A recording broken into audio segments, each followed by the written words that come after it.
కూకోవాల్సిందిగా కోరుతున్నా. మీరందరూ మీరందరూ కూడా కూకోవాలి.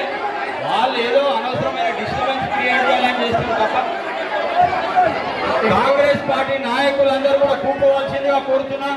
క్రమశిక్షణకు ఉండాలి. మనం క్రమశిక్షణకు మారిపోయారు. అనవసరమైన కాంట్రవర్సీ వద్దు. వాళ్ళు కాంట్రవర్సీ చేసే ప్రయత్నం చేస్తారు కాబట్టి మీరు అందరూ కూడా కూకోవాల్సిందిగా కోరుతున్నా. దయచేసి అందరూ కూకోవాలి. కాంగ్రెస్ పార్టీ నాయకులు ప్రతి ఒక్కరు కూకోవాల్సిందిగా కోరుతున్నా. పదండి జమీల్ భాయ్ आप चलो, మహేష్ చలో, ముఖేష్ నడు, అందరూ కూర్చోవాల్సిందిగా కోరుతున్నా. దయచేసి కాంగ్రెస్ పార్టీ నాయకులందరూ కూడా కూకోవాల్సిందిగా కోరుతున్నా. క్రమశిక్షణగా మనం మారిపోయారు. అనవసరమైన కాంట్రవర్సీ వాళ్ళు చేయాలని చూస్తారు కాబట్టి అటువంటి కాంట్రవర్సీలో పడొద్దు. దయచేసి ఈ సబ్జెక్ట్ వేరే డిబేట్ కావద్దు. అందరూ కూడా కూకోవాల్సిందిగా చెప్తున్నా.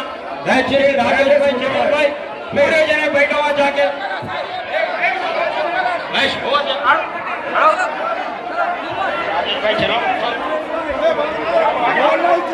నేను చెప్తాను. ముఖేష్ అందరు నాడు కూకోవాల్సిందిగా కోరుతున్నా. నేను మాట్లాడతాం. మీరు అందరు కూకోవాలి. దయచేసి కాంగ్రెస్ పార్టీ నాయకులు అందరూ మీరందరూ కూకున్న తర్వాత వారితోనే మాట్లాడిద్దాం. వారు తప్పుగా మాట్లాడారు కాబట్టి దానికి క్లారిఫికేషన్ ఇస్తారు. ఆయన ఇవ్వాల్సిందే, వదిలిపెట్టాం మనం. మీరు దయచేసి అందరూ కూకోవాల్సిందిగా కోరుతున్నా. పార్టీ నాయకులు అందరూ కూకోవాల్సిందిగా కోరుతున్నా.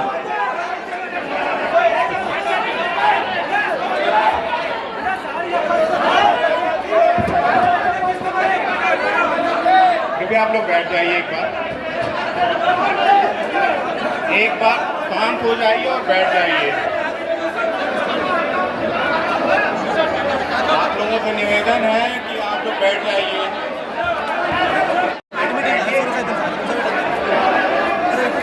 एक बार आप लोग बैठ जाएंगे फिर बात होगी. बैठिए एक बार, बैठिए.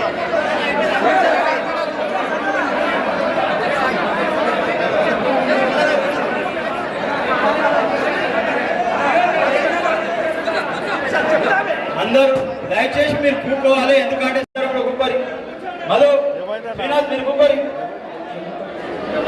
దయచేసి అందరూ కూడా కూకోరి. సిఇఓ గారు మాట్లాడతారు. అందరూ కూకోవాల్సిందిగా కోరుతున్నారు. आप लोग पूरा बैठ जाइए. अरे बैठ तो जाइए, आपकी बात सुन ली जाएगी. एक बार बैठ.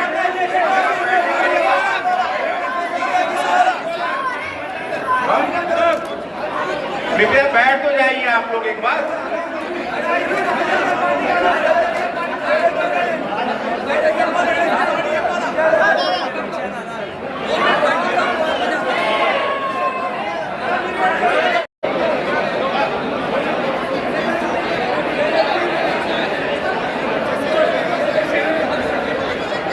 कृपया बैठ जाइए.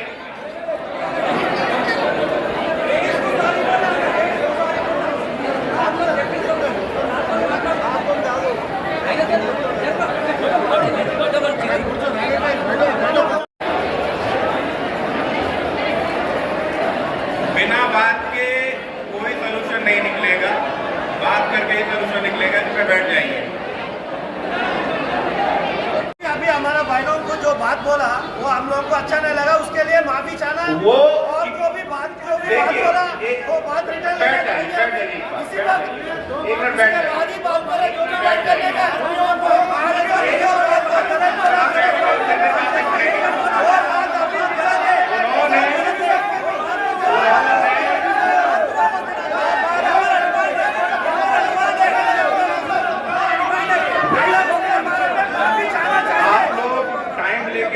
जो भी बोलना है बोल लीजिए. फिर मैं जवाब दूंगा. माफी मांगता है.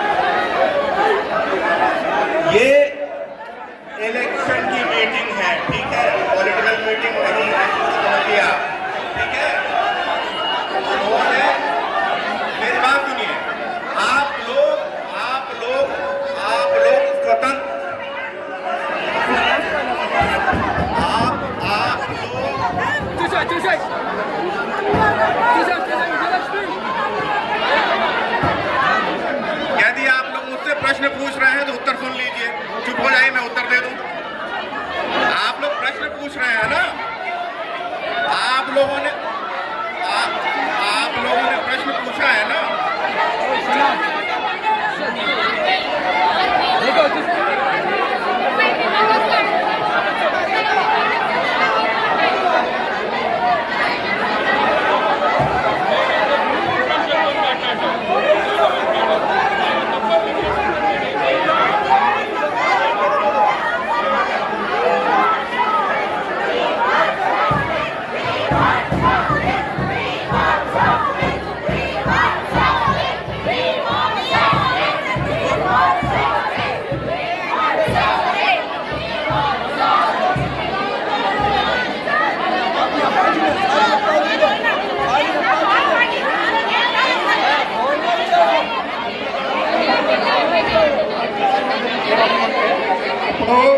తన ఆరోపణ చేసింది మా మీద మీ మీద కాదు, గుర్తుపెట్టుకోండి. ఒక్కొక్కటి మమ్మల్ని క్వశ్చన్ చేస్తున్నారు. మీరు ఆగండి ఆగండి ఆగండి ఆగండి ఆగండి ఆగండి మీరు ఆగుతారా లేదా? మీకు డైరెక్ట్ మీతోనే మాట్లాడలేదు. మాకు మీరు క్వశ్చన్ చేశారు, వాళ్ళు కూడా క్వశ్చన్ చేస్తున్నారు. సమాధానం చెప్పే మొత్తం మాది మాది ఇప్పుడు అడిగిన దానికి సార్ కూడా సమాధానం చెప్పాడు. బిఏలో ఒకవేళ కరెక్ట్ డ్యూటీ చేయకుండా ఏదైనా పార్టీకి సపోర్ట్ చేస్తే యాక్షన్ తీసుకుంటామని ఈఆర్ఓ సార్ క్లియర్గా చెప్పిండు. మా బాధ్యత ఉంటుంది. మీరు గొడవట్టుకోవడానికి లేదు. మీరు అనండి, మీరు కంప్లైంట్ చేసినా, వాళ్ళు కంప్లైంట్ చేసినా, ఒక ఓటర్ కంప్లైంట్ చేసినా కూడా సార్ యాక్షన్ తీసుకుంటాడు. ఇప్పుడు ఇది పొలిటికల్ పార్టీ. మేము ఇచ్చింది పొలిటికల్ పార్టీ మీటింగ్ బిఎల్ఓస్కు సపోర్ట్ చేయడానికి. మీరు ఇట్లా కొట్లాడడానికి సరే మీటింగ్ లేదు, ఇది ఎలక్షన్ మీటింగ్. ఇది ఎలక్షన్ మీటింగ్, పార్టీ మీటింగ్ కాదు. దయచేసి ఇది పార్టీ మీటింగ్లు కావు. మీరు ఒకవేళ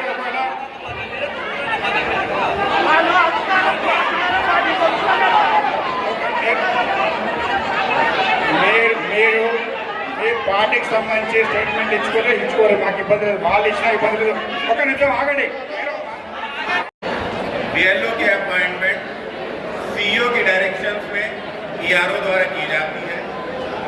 किसी भी पॉलिटिकल पार्टी या किसी भी इंडिपेंडेंट के साथ का कोई लेना देना नहीं होता है। बीएलओ अपना इंडिपेंडेंट काम करते हैं। किसी बीएलओ के संदर्भ में कोई भी समस्या आती है, कोई शिकायत होती है, आप ईआरओ कर सकते हैं। जांच के बाद उनके खिलाफ कार्रवाई की जाएगी। ये पूरी ही इंडिपेंडेंट पारदर्शी प्रक्रिया है। इसीलिए यहाँ पर आज सभी लोग बुलाया गया है। ऐसा नहीं है चुपके से एक आदमी के साथ मीटिंग कर ली, दूसरे आदमी के साथ मीटिंग नहीं की जा रही है। यहाँ सारे बीएलओ को बुलाया गया, सारे बीएलए को बुलाया गया है, सारे पॉलिटिकल पार्टी को बुलाया गया है। ये प्रक्रिया इतनी पारदर्शी रखी गई है कि सबको एक दूसरे के बारे में पता हो कि क्या हो रहा है, कब कहाँ कैसे हो रहा है। एक टाइम लाइन बताई गई है, कौन कहाँ जाए, कौन किस एरिया का बीएलओ वो पता है सबको। उसके बावजूद भी अगर किसी बीएलओ के ऊपर पक्षपात का आरोप लगता है, कोई शिकायत आती है, तो उसके ऊपर नियमों के तहत कार्रवाई की जाएगी। इसके लिए आप लोग निश्चित रहिए, चाहे आपकी तरफ से शिकायत आए या आपकी तरफ से शिकायत है, किसी भी तरफ से शिकायत आए या सामान्य नागरिक की तरफ से शिकायत है, उसे लगता है कि उसके फॉर्म सही से नहीं भरे गए, उसके फॉर्म को नहीं दिया गया, उसको सही से गाइड नहीं किया गया, तो उस पर एक्शन लिया जाएगा। इसके लिए आप निश्चिंत रहिए। ये प्रक्रिया इतनी पारदर्शी रखी गई, इतनी ट्रांसपेरेंट रखी गई है कि इस पे कोई भी कभी भी कहीं भी खड़े होकर क्वेश्चन पूछ सकता है और उसका उत्तर हमारा देना हमारी जिम्मेदारी, हम लोग उस जिम्मेदारी को निभाएंगे। आपस में इस चीज़ को कोई ये कह देता है, देखिए उत्तेजना की बात है, ये कुछ कह देंगे आप उत्तेजित हो जाएंगे, आप कुछ कह देंगे ये उत्तेजित हो जाएंगे, उससे कोई हल नहीं निकलने वाला है। और हल जो निकालना होगा वो हमें निकालना है, ठीक है। अगर कोई बीएलओ अच्छा काम कर रहा है, नहीं काम कर रहा है, अंत में डिसीजन ईआरओ का होगा या सीईओ का होगा, ठीक है। तो ऐसी स्थिति में आपको कहीं लगता है कुछ कमी है, कुछ कमी रह गई है, तो निश्चित रूप से आप आएंगे। आप अभी ये बताइए कि पिछले 1-1.5 महीने 2 महीने के अंदर प्रोजेनी मैपिंग जब की जा रही थी, सारे बीएलओ ने काम किया। क्या आप लोग को अभी तक कोई इस तरह का मिला है मेजर? अगर मिला भी तो बताइए हमें आप कि उन्होंने मैपिंग गलत की है या मैपिंग उन्होंने जानबूझकर गलत की है। ठीक है, तो अभी तक पिछले 2 महीने से वो बीएलओ 3 महीने से बीएलओ बिल्कुल अपना सब कुछ छोड़कर काम कर रहे हैं और एकाएक आप आके उनके ऊपर आरोप लगाएं कि ये गलत कर रहा है, सही कर रहा है। ठीक है, आपका आरोप सही भी हो सकता है, गलत भी हो सकता है, हम उससे ऐतराज नहीं है। लेकिन जब आप आरोप लगाएं तो हमें बताएं, हम उसकी जांच करेंगे। हमारा काम उसकी जांच करना, उस पर एक्शन लेना और उस पर निश्चित रूप से एक्शन लिया जाएगा। ठीक है, आपस में लड़ाई करके कोई समाधान नहीं निकलना है। अगर आप समाधान निकाल सकते हैं निकाल लीजिए, खुला है मंच। ठीक है।